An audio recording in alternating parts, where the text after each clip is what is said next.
అమెరికాలోకెల్లా ఎత్తైన హనుమంతుడి విగ్రహాన్ని హకిన్సన్లోని మీనాక్షి ఆలయంలో ప్రతిష్ఠించారు.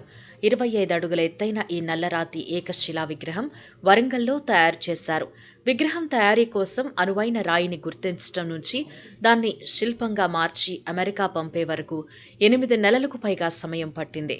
ఈ ఆలయాన్ని 1996లో జోయ్ బిడెన్ ప్రారంభించారు.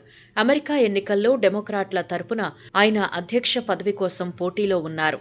మతాలకు అతీతంగా ప్రజలు ఈ వేడుకల్లో పాల్గొన్నారు. 25 అడుగుల ఎత్తైన హనుమంతుడి ఏకశిలా విగ్రహం 30 టన్నుల బరువుంది. రవాణా ఖర్చులు కాకుండా ఈ విగ్రహ తయారీకి $1,00,000 ఖర్చయింది.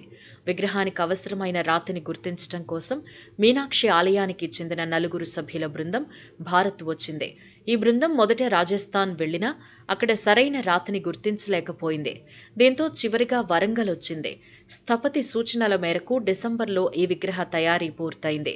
1000 స్తంభాల గుడి సహా వరంగల్ నగరంలోని పలు ఆలయాల్లో నల్లరాతిని వాడిన విషయం తెలిసిందే.